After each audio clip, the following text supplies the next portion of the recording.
ಈ ಕೆಲವೊಂದು ಸಣ್ಣ ಪುಟ್ಟ ಕೆಲಸ ಮಾಡೋರಿಗೆ ನೋಡ್ತಿದ್ದೆ ನಾನು. ಅವ್ರಿಗೆ ಯಾರಿಗೂ ಡಿಜಿಟಲಿ ಪ್ಲಾಟ್ಫಾರ್ಮ್ ನಲ್ಲಿ ತಗೊಂಬರಕ್ ಆಗಿಲ್ಲ ಇದುವರೆಗೆ ಯಾರಿಗೂ. ಪ್ರತಿಯೊಬ್ರು ಅರ್ಬನ್ ಕ್ಲಾಂಪ್ ಅಂತ ಕಂಪನಿ ಇದೆ, ಜಸ್ಟ್ ಡಯಲ್ ಅಂತ ಇದೆ, ಇವರೆಲ್ಲ ತಮ್ಮದೇ ಆದ ಲೇಬರ್ಸ್ ನ ಹೊಂದಿದ್ದಾರೆ.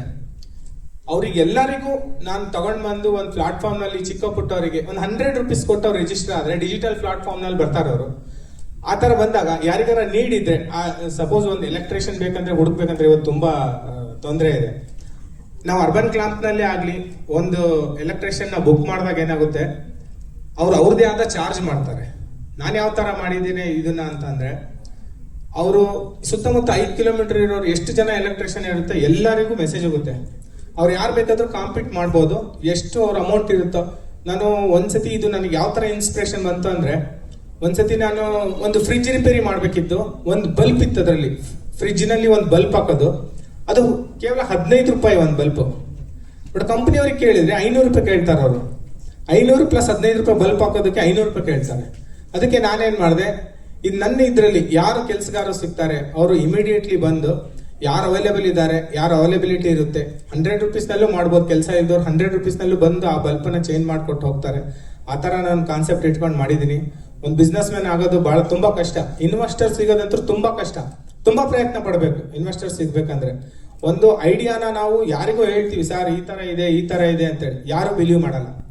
ಒಂದು ಪ್ರಾಪರ್ಟಿ ಇದ್ರೆ ಬಿಲೀವ್ ಮಾಡ್ತಾರೆ, ಹಾ ಪ್ರಾಪರ್ಟಿ ಇದೆ ಅಂತ. ಒಂದೇನೋ ಒಂದು ವಸ್ತು ಇದ್ರೆ, ಯಾವ್ದೋ ಒಂದು ಕಾರು ಏನೋ ಒಂದು ಟಿವಿನೋ ಇದ್ರೆ ಅದನ್ನು ಅವ್ರು ರೆಕಗ್ನೈಸ್ ಮಾಡ್ತಾರೆ, ಹೌದು ಇದು ಆಸ್ತಿ ಇದೆ, ಇದನ್ನ ಮಾಡಿದ್ರೆ ಇದು ಮಾಡ್ಬೋದು. ಬಟ್ ಆಪ್ ಇದು ಡಿಜಿಟಲಿ ಅವ್ರಿಗೆ ಕಾಣಲ್ಲ, ಅವ್ರಿಗೆ ಗೊತ್ತಾಗಲ್ಲ. ಇದು ಟೆಕ್ನಿಕಲಿ ಇರೋರಿಗೆ ಮಾತ್ರ ಗೊತ್ತಾಗುತ್ತೆ. ಇವತ್ತು ಪ್ರತಿಯೊಂದು ಡಿಜಿಟಲಿನೇ ನಡೀತಾ ಇದೆ. ಇವತ್ತು ನಾವು ಯಾರು ಯೂಸ್ ಮಾಡ್ತಾ ಇರ್ಲಿಲ್ಲೋ ಅದನ್ನೆಲ್ಲ ಯೂಸ್ ಮಾಡ್ತಾ ಇದೀವಿ.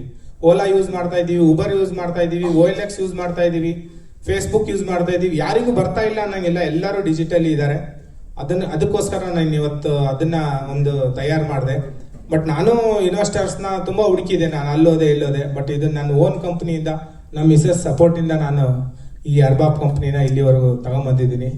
ಚೆನ್ನಾಗಿ ನಡೀತಾ ಇದೆ, ಪರವಾಗಿಲ್ಲ, ಡೌನ್ಲೋಡ್ಸ್ ಇದೆ, ವರ್ಕ್ ಮಾಡ್ತಾ ಇದ್ದಾರೆ. ಬಟ್ ಇದನ್ನ ನಾನು ಪೂರ್ತಿ ಕರ್ನಾಟಕದಾದ್ಯಂತ, ಇಂಡಿಯಾದಾದ್ಯಂತ ಮಾಡ್ಬೇಕಂತ ನಾನಿದ್ದೀನಿ. ಆ ತರ ಯಾರಾದ್ರೂ ಇನ್ವೆಸ್ಟರ್ಸ್ ಆಗ್ಲಿ ಒಂದಿನ ಏನೋ ಒಂದು ಯಾರಾದ್ರೂ ಒಬ್ರು ರೆಕಗ್ನೈಸ್ ಮಾಡಿ ಅದನ್ನ ಮಾಡ್ತಾರ ಅನ್ನೋ ಒಂದು ಉದ್ದೇಶದಿಂದ ಇದನ್ನ ಮಾಡಿದೆ. ಬಟ್ ಇವಾಗ ನನಗೆ ಯಾಕಿದು ಅರ್ಬಾಬ್ ಕನೆಕ್ಟ್ ಅಂತೇಳಿ ನಾನು ಯಾಕೆ ಈ ಪ್ರೋಗ್ರಾಮ್ ಮಾಡಿದೆ ಅಂದ್ರೆ, ಪ್ರತಿಯೊಬ್ಬರಿಗೂ ಇನ್ವೆಸ್ಟರ್ಸ್ ಮತ್ತೆ ಫೌಂಡರ್ಸ್ಗೆ ಐಡಿಯಾ ಇದೆ, ಬಟ್ ಇನ್ವೆಸ್ಟರ್ ಸಿಗ್ತಾ ಇಲ್ಲ. ಇವತ್ತು ಅವ್ರಿಬ್ಬರಿಗೂ ಒಂದೇ ಸೂರಿನಡಿ ನಾನು ಮಾಡ್ಬೇಕಂತೇಳಿ ಇಲ್ಲಿ ತಗೊಂಬಂದು ನಿಮಗೆ ಕುಂದ್ರಿಸಿದ್ದೀನಿ. ತಮ್ಮಲ್ಲಿ ಯಾವ್ದಾದ್ರು ಈಗ ವುಮೆನ್ಸ್ ಎಂಟರ್ಪ್ರಿನರ್ ಬಗ್ಗೆ ಒಂದು 2-3 ಜನಕ್ಕೆ ನಾನು ನೋಡಿದೆ, ತುಂಬಾ ಚೆನ್ನಾಗಿ ಮಾಡಿದ್ದಾರೆ ಅವರು. ಅವರಿಗೆ ಬೆಳಿಬೇಕು ಅನ್ನೋ ಒಂದು ತುಂಬಾ ಇದೆ. ಹೆಣ್ಣು ಇವತ್ತು ವುಮೆನ್ಸ್ ಡೇ ಆಗಿರೋದ್ರಿಂದ ಅವರೆಲ್ಲ ಎಂಟರ್ಪ್ರಿನರ್ಶಿಪ್ ನೋಡಿ ನನಗೆ ತುಂಬಾ ಖುಷಿ ಆಯ್ತು. ಯಾರಾದ್ರೂ ಎಂಟರ್ಪ್ರಿನರ್ ಏನು ಅಂತ ಒಂದು ಹೇಳೋದಿದ್ರೆ ಬಂದು ದಯವಿಟ್ಟು ಮಾತಾಡಿ. ಎಲ್ಲರಿಗೂ ಮುಕ್ತ ಅವಕಾಶ ಇದೆ. ಇನ್ ಸ್ಟೇಜ್ ಮೇಲೆ ಯಾರು ಮಾತಾಡೋರಿದ್ರೆ ದಯವಿಟ್ಟು ಮಾತಾಡಿ. ಮತ್ತೆ ಆಮೇಲೆ ನನಗೆ ಕರೆದಿಲ್ಲ ಅಂತ ಹೇಳೋದು ಬೇಡ. ಮಾಡಿದೀವಿ, ಏನೋ ಒಂದು ಚಿಕ್ಕ ಪ್ರಯತ್ನ ಮಾಡಿದೀವಿ. ಮುಂದೆ ತುಂಬಾ ದೊಡ್ಡ ಇನ್ವೆಸ್ಟರ್ಸ್ ನ ಕರೆದು ಮೀಟ್ ಮಾಡ್ಬೇಕಂತಿದೀವಿ. ಬಟ್ ಇದು ಮೊದಲನೇ ಪ್ರಯತ್ನ, ತಮ್ಮೆಲ್ಲರ ಸಹಕಾರ ಬೇಕು ನಮಗೆ. ಹಾಗಾಗಿ ಎಲ್ಲರಿಗೂ ಒಂದು ತುಂಬಾ ಇದೆ. ಬ್ಯಾಂಕಿಂಗ್ ಸಪೋರ್ಟ್ ತುಂಬಾಷ್ಟು ಬ್ಯಾಂಕ್ಗಳು ಸಪೋರ್ಟ್ ಮಾಡ್ತವೆ, ಇಲ್ಲ ಅಂತ ಹೇಳಲ್ಲ. ಈಗ ಇನ್ವೆಸ್ಟರ್ ಇಲ್ಲಿದ್ದು ನಾವು ಬ್ಯಾಂಕಿಗೆ ಹೋಗ್ಬೇಕು, ಬ್ಯಾಂಕ್ ನಲ್ಲಿ ಕೇಳಬೇಕು. ತುಂಬಾ MSc ನಮ್ಮ ಗೌರ್ಮೆಂಟ್ ನಲ್ಲೂ ತುಂಬಾ ಇದು ಇದೆ, ಅದಕ್ಕೆ ಪ್ರಾವಿಷನ್ ಇದೆ. ಅವರೆಲ್ಲ ತುಂಬಾ MSME ಇಂದ ಇದರಿಂದ ಲೋನ್ ಕೊಡ್ತಾರೆ ಮಾಡೋದಕ್ಕೆ. ಬಟ್ ಅದೆಲ್ಲ ಪ್ರೊಸೆಸಿಂಗ್ ತುಂಬಾ ಇರುತ್ತೆ. ಆ ಬ್ಯಾಂಕಿಂದ ತುಂಬಾ ಅವಕಾಶಗಳಿದೆ. ಇಷ್ಟು ಹೇಳ್ತಾ ನಾನು ನನ್ನ ಮಾತನ್ನ ಮುಗಿಸ್ತೀನಿ. ಇವಾಗ ನೆಕ್ಸ್ಟ್ ಯಾರಾದ್ರೂ ಮಾತಾಡೋರು ಇದ್ರೆ ದಯವಿಟ್ಟು ಸ್ಟೇಜ್ ಮೇಲೆ ಬಂದು ಮಾತಾಡಿ. ಈಗ ನಾನು ಇದು ಬ್ಯಾಂಕ್ ಆಫ್ ಬರೋಡಾದ ಮ್ಯಾನೇಜರ್ ಆದ ಶಿವಕುಮಾರ್ ಸರ್ ಅವ್ರಿಗೆ ವೆಲ್ಕಮ್ ಮಾಡ್ತೀನಿ. ಅವ್ರ ಬಗ್ಗೆ ಬಂದು